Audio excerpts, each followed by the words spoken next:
welcome to the latest edition of Racing World. We've got a lot to get through today, including, of course, the Portland events, but let's just go back a week or so after Laguna and look at some of the things that happened around there. First of all, there was the big announcement from Penske Entertainment that they were selling 1/3 of their stake in INDYCAR, IMS Productions, the Indianapolis Motor Speedway, to Fox Corporation. This is a big deal. I can't actually fathom this completely right now because the equity stake that Roger had in the entire place was massive. But to sell 1/3 of the place still gives Penske Entertainment controlling nature around the table, if you like, but it changes the face of the sport forever.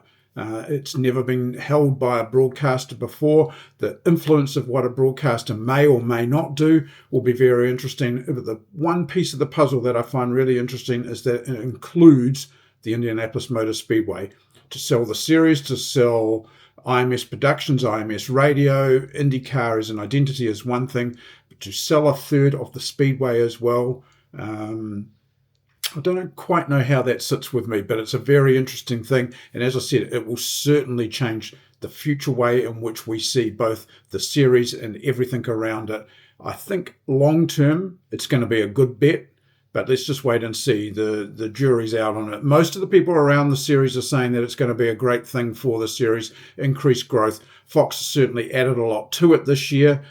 We just got to be careful that there's that fine line of how you manage that. And what they do. I'm still quite firmly opposed of races outside of the greater US. I will include Mexico and Canada in those events, but there are tracks that we're not visiting in the US currently that you could go back to. Ovals-wise, Homestead, Phoenix are the obvious ones, and then road course-wise, one that should be back on the calendar in my eyes is Watkins Glen. So there are options. But again, this comes down to what Fox and everybody else want to do. So it'll be very interesting to see how it plays out. So that was number one agenda. And then just as a flick off that, really, a week or so after that, just a few days ago, ESPN/ABC/Disney Group, which is the parent company, did a deal with the NFL for 10%. Slightly different concept, but the red zone, as it's known for NFL, has now kind of got a lot more control over it on the ABC/ESPN network, and a 10% stake there coming from the NFL back into the broadcaster. So kind of a variation of the same thing, but we're seeing a changing tide in how broadcasters are managing assets that they've either bought into or own to a certain extent. So big things I think will happen, probably not instantly, but you're going to certainly see it in IndyCar by next season. Absolutely no doubt about that. Onwards to the championship, and of course Pato Award's still firmly in this game after the Laguna round. Mathematically, really, but he was still a championship contender, so let's keep it in that aspect. But it was a busy week for Pato. He flew back to Texas and did a promotional appearance for the Arlington Grand Prix for next year. It's going to be a great race there. New Zealander, a good friend of mine, Tony Cotman, is the designer behind the facility there. It's going to be, using his quotes, badass fast. And I think we're going to see that. It's going to be, just like they say always, bigger in Texas, and it's going to be bigger, faster, more fan integration, more track stuff, just everything. So looking forward to seeing that. And for Pato, he got to sit down with a local radio station there. We've got footage of that, talking about some of the great places that you'll be able to see the race from if you happen to attend the race next year. I would go either the speed trap, where you see the cars full speed, because it's always amazing to see what the cars can do and how they stop and how they brake. But I would actually do, this is the only track that we have hospitality that, like, we're going to be driving under hospitality. You know, there's a part of hospitality that's going to be behind pit lane, so you get to see all the pit stops and stuff. Like when you see a pit stop, it's badass. That's amazing. Yeah, but if you're there, it like basically extends out into like as a bridge over the track. Like I want to see the cars coming under that. Yes. You know, like that's going to be, that's probably where I would pinpoint where I'd want to watch if I was, you know, coming to the event and being a spectator. I think that's going to be, I mean, you're going to have food, you're going to have drinks, and it's just a very, very cool experience that you don't really get to see in any other race, because I don't think you ever see hospitality above the actual racetrack. Interesting to get Pato's take on what is effectively only concept drawings at this stage, but certainly bodes very well for the race and primes it up big time. The other duty that he had was first pitch. Great thing in baseball in the US. A lot of people done it. A lot of drivers have done it. But for Pato, it's interesting having him mic'd up at this occasion and hearing him take out to the mound for the first pitch of the baseball game. Oh, Jesus. Today's starting first pitch, he is a global sports star, NTT INDYCAR fan favorite, and a proud Texan. He was the Indianapolis 500 Rookie of the Year in 2020. Please welcome to pitches bound, the driver of the number 5 for Arrow McLaren, Palou. Pato, when you're ready, the fire is strike to Corey Ragsdale.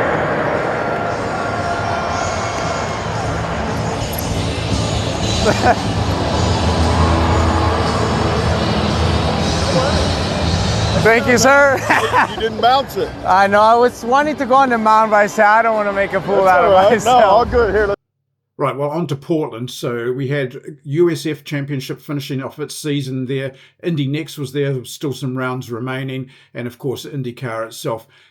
Friday practice was pretty ho-hum, really. There was nothing sensational about it. But there was one thing, and it appeared in the media conference straight after practice, and it drew my attention. And you're going to see a little bit of a theme of this across the show. It deals with Willpower, Penske, David Malukas. And look who turned up wearing Gallagher colours this week, which of course almost is identical to how we've seen Newgarden and McLaughlin dressed at times.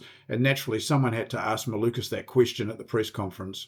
I mean, it's same old, same old. When it comes to the sponsorship, there's an alliance between Foyt and Penske, and obviously that transcends through sponsorship as well. David, I'm just thinking towards the race on Sunday and that all-important run down to turn 1, very similar to Indy Road Course. Is it better to be on the inside of this course or the outside of this course leading into that complex of corners? It's tough to say depending on what row you're going to be starting in, but I think outside would be preferred. If you can hold around the outside of 1, then you're on the inside of 2. But then I've also seen people still hold that line going on the inside for 3 and 4. So it's kind of 50-50. I don't know. We'll see how it plays out. And then just quickly, with the expected temperatures and the other classes running on this event, like Indy Next and USF, is that going to help with tyre grip, or is it going to slick the track off overall? Oh, of course. I mean, it'll change drastically with all the cars going on, and especially Indy Next. Anytime they're right before us, the track has a big turnaround. So I think grip-wise, it'll definitely be increasing, and it'll only help us. Qualifying for the race effectively became a McLaren all front row. However, Christian Lundgaard had a grid penalty for that, so he went back a few positions, and it left Pato O'Ward on the front row on pole position alongside Felix Rosenqvist in the MSR car.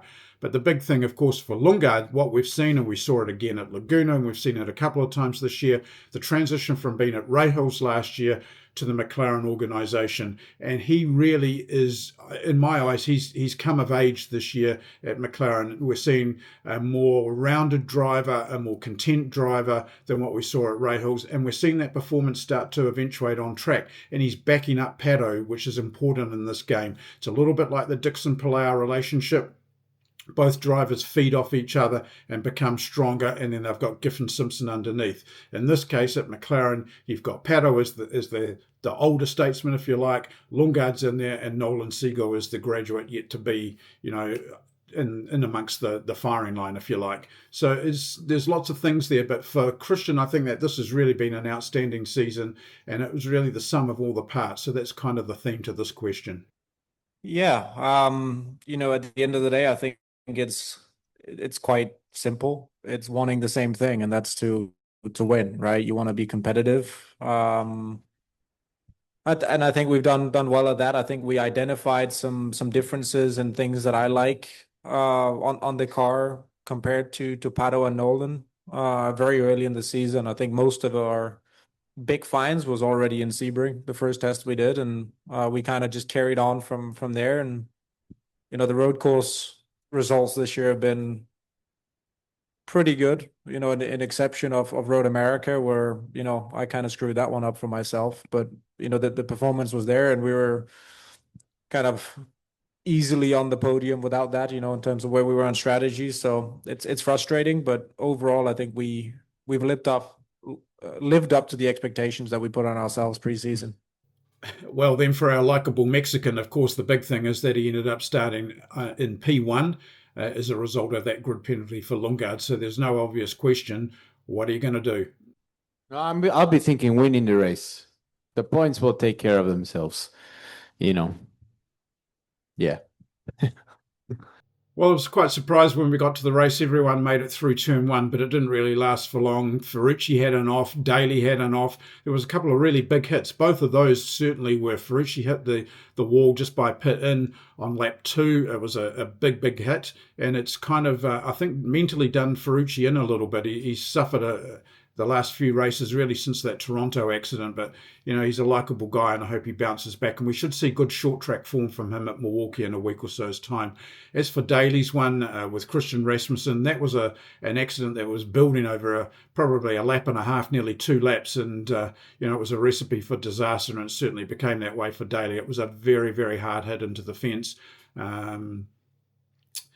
I don't really know what else to say on that one. Was it hard racing? Who knows? But no quarter given by both drivers, and that's the way it played itself out. The other one that was notable in the race was Scott Dixon getting a drive-through penalty for giving Newgarden a bit of a tap after turn 1. I've watched the onboard footage of that quite a few times, and if it was a tap, it was pretty damn light. So it was a pretty efficient call, shall we say, from race control. Was it warranted? I guess at the end of the day, you've got to be consistent in the way you rule things, and I'm not showing a Kiwi bias there, but it was a pretty soft hit. That's really all I'm going to say for that. But at the end of the day, Pato suffered early on with a wiring loom issue, ECU problem, and related things. Went down 9 laps in the race, and effectively that was the championship game set match right there. All Palou had to do was finish that race, and the championship was his. But in true Alex form, he drove hard in that race with Lundgaard and Power going for the win. Nearly had an off near the end, but he came away with a third place finish in his 4th championship for Ganassi, 3 in a row as well. Stellar year, including the winning of the Indy 500. Nothing makes Chip happier than having a winning driver, winning championship, and a winning 500 all in the same year. And there's nothing better to kind of go into an off-season or these last 2 races with still some records to be broken. And that was really, Chip never gives up. It's a great mentality, and he sees a lot in Alex Palou. He's got more in his gas tank. He's got more in his tank for this season, and he's got more in his tank for coming seasons. You saw his desire and what he spoke about prior to the Indianapolis 500, going into that race, what the goals were and what the goals were when we left that place. Even though we had the win, he didn't lose sight of the big picture for the championship. And I couldn't be more pleased. I want to obviously thank Alex. I want to thank everybody that works for us. I want to thank everybody that ever had a hand on any of those other 16 championships. A lot of people aren't here or aren't with us anymore, and they have fingerprints on these titles. But today we're celebrating the 17th. Yeah. And couldn't be happier. Then for Alex, well, yeah, as I've said, it's a big year. Winning the 500 is one thing, and there's a lot of stuff still to come relating to the Indy 500 for him, like, the shape of the Borg Warner trophy with his face on it, the unveiling of that, the big ticket for next year, all those sorts of things, and then winning this championship with 2 races to go. Won it on the last race at Nashville last year when Will suffered problems with the seatbelts in the car. So, yeah, for Alex, another big year. Big year for the number 10 team. Can't emphasize how much it means for a team like that to rally round and have a consistent season how they have. Ricky Davis, the crew chief, long-time crew chief for Scott Dixon as well, molds that team together. But it starts at the race shop and it ends at the track. And it's a combination of all the parts. And that's the way Ganassis have always operated and always will. And it's great to see. But I do think now we're starting to see the threat from McLaren, more so maybe even than Andretti's. And certainly McLaren have made themselves the top Chevy team. But for Palou, great year, great way to sum it all up. The way I've been feeling this year, it's been incredible. Like every single weekend, it's been getting better and better. Like we've won so many races. We won the 500, and the feeling that you get after winning that race is just an explosion of amazing feelings. And people keep reminding you about that every single day when you wake up, which makes it feel even more special. So today, to win my fourth IndyCar championship, and to bring one more to Chip Ganassi Racing, and to be able to clinch it early, it feels amazing. It's the best. Like it just keeps getting better. It's not that you can compare this one to 2021 or last year. This is by far the happiest and the best I've ever felt in my life. Man, that's featuring in these shows quite regularly at the moment. Christian Lundgaard, another second place performance. And again, as I said, I think that we're seeing a different Lundgaard over what we saw at Rahals, and it's certainly starting to take benefit for the McLaren organisation. But, you know, for Christian, another second place on the podium. It sucks finishing second twice. Yeah. No, you know, at the end of the day, I'm happy to be in the situation that we've been in on the 7 car this weekend. We've shown so much pace all weekend. We're fastest in practice 1, seventh in practice 2, put it on pole in the race. Obviously had our grid penalty and still raced our way up to second. So I think there's only things to be proud of considering where the team was last year. You know, we were first and second in qualifying last year. None of the cars transferred through Q1. So the trajectory that the team is on is only upward, and I'm only excited for the years to come. Onwards then to our race winner, Will Power. What can we say about this guy? It's been one heck of a year for him, that's for sure. Team Penske had one heck of a year. There's absolutely no doubt about that. Probably more lows than highs, but this is a team that can bounce back. They've done it before, they'll do it again, and it's a well-respected team within IndyCar, a well-branded team, as we well know. The things that have sidelined them this year, obviously, Indianapolis played a big part in that. Last year, of course, was pushed to pass, and the scandal involved that. So there's been multiple years of that. But let's put all that to a side for 1 minute and cast our minds back to early in the season, either pre-season or around St. Pete, when I spoke with Will, and the thing that he revealed then was that he had a management group looking after his driver contract this year for his renewal year with Team Penske.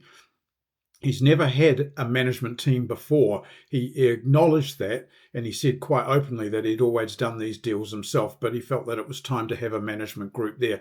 That management group, including Fernando Alonso, it's part of the founders of that team, if you will, or management group.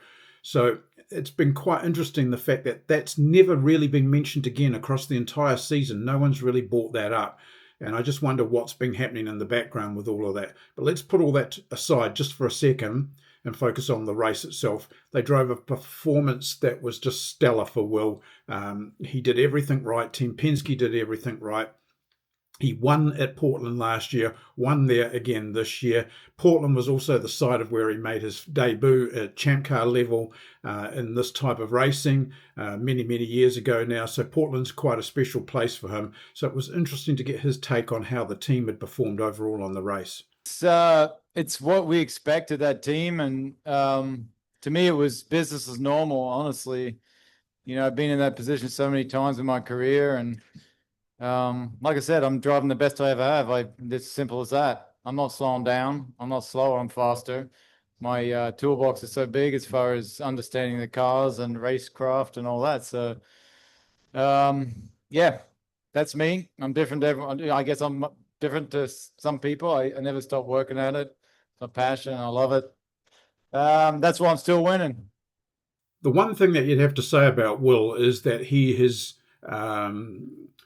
played the face of Team Penske for many, many years now. He says the right things. He does speak from his mind, and I admire him for that, because there's a lot of sanitized speak in many forms of sport these days, and it's great to have a driver like this. But he certainly praises the team where praise is due. He takes it where it's due, back the other way as well. But he's always been a Team Penske man.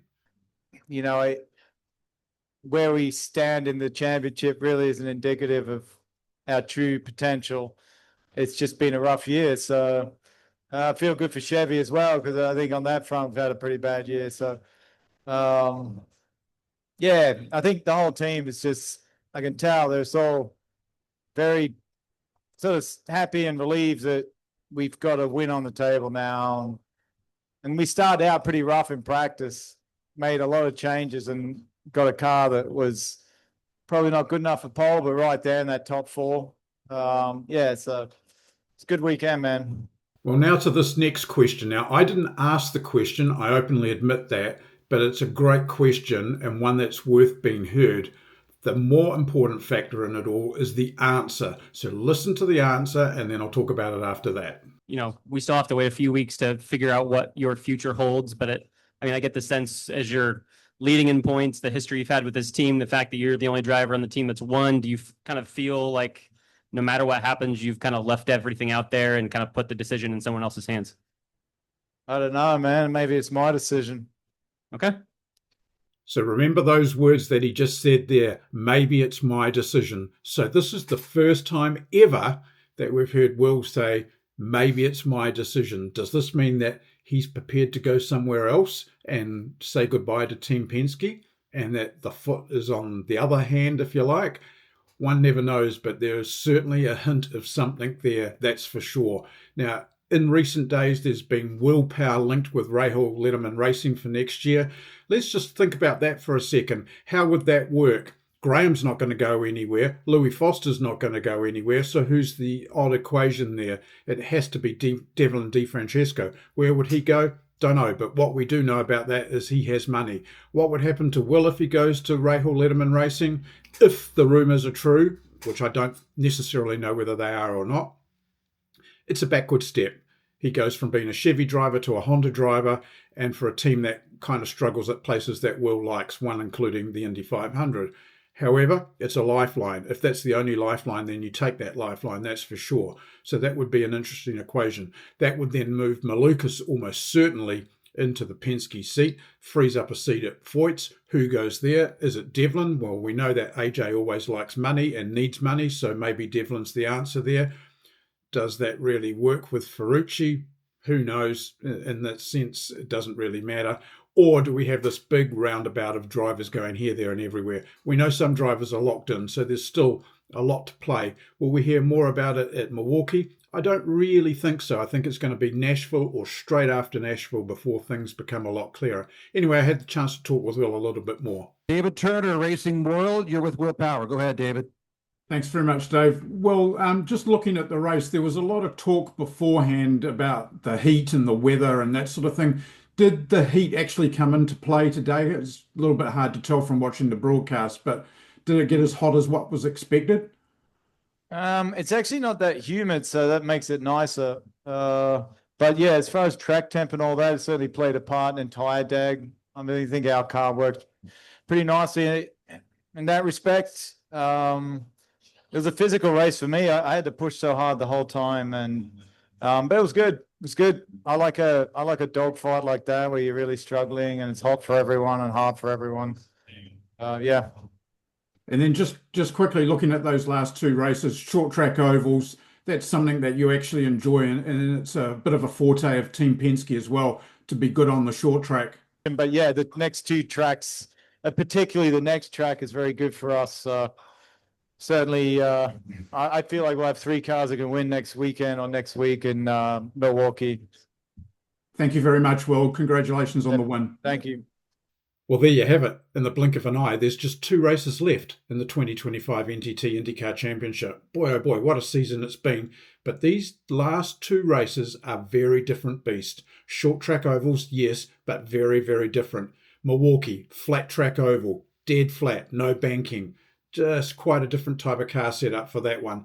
Then the following week, Nashville. What's different about that? Back on the banking, and it's concrete track surface, not asphalt. Concrete makes a huge difference. We've seen that there in the past. Didn't see it quite so much last year, but we have seen it. So that's the variable across that. So two very, very different types of track. Of the championship, yes, there's plenty to play for. Second in the championship. Will O'Ward do it, or will Dixon catch him? That would make Chip Ganassi a very happy man to clean sweep the entire season. And I'm sure that all efforts will be going into that PNC Bank car. And what we know about Dixon is he's always going to be the racer. He's always going to try for that, and he'll try for a race win. So there's plenty to play for. O'Ward very strong on some of these tracks as well. Plenty to play for the Papaya team, and certainly for Chevy. Honda now locking up the championship as well when Palou took out the title just the other day. So Honda have the manufacturer's title. Other things that we just need to quickly touch on before we go from Portland. First of all, Indy Next. Great performance in a 35-lap effective sprint race by Callum Hedge, taking fourth out there. Great performance in qualifying, really seeing some momentum from the able motorsport driver now. And this Kiwi boy, he's getting in amongst it. And consistency over these last couple of races. A podium at Laguna, a fourth here. He's been to these tracks that they're about to go to. Saw him personally race at Nashville last year. Got involved in a bit of stuff there. But let's hope that we can see him on the podium again before the championship's over. And then in USF Pro, both Sebastian Manson and Jacob Douglas from Christchurch rounded out their seasons. Douglas ending up finishing fifth in the championship, but just the smallest of smaller margins all the way through to second. So for Douglas, it was a consolidated year. I think they probably would have liked better, but this is still a great progress. And you've got to remember, these guys are doing it really hard. Like, this is not easy racing. And then for Sebastian, his first season in USF, and I'm sure there's been a lot of learning curve there. So great performances from both of those guys. Callum, yep, doing really well. Liam Skeets will be back in Indy next year, regrouping that, reorganising his financing. A lot of praise for Liam, a lot of praise for all four of those guys, let alone the three that we have in IndyCar. So, yeah, there was a lot of other things that happened in Portland. And then the one other thing that stuck in my mind, and I don't know whether he was there or not, but normally at a champion or at a race winning situation, you would see RP there, Roger Penske. Nowhere in sight around the podium. What does this mean in relation to willpower? Well, we could start all sorts of rumours really there, couldn't we? But it's food for thought again. And I'll leave you with that. I'll let you share, like and subscribe across the week. And we'll see you again in a week's time as we look forward to these final two races of the 2025 season.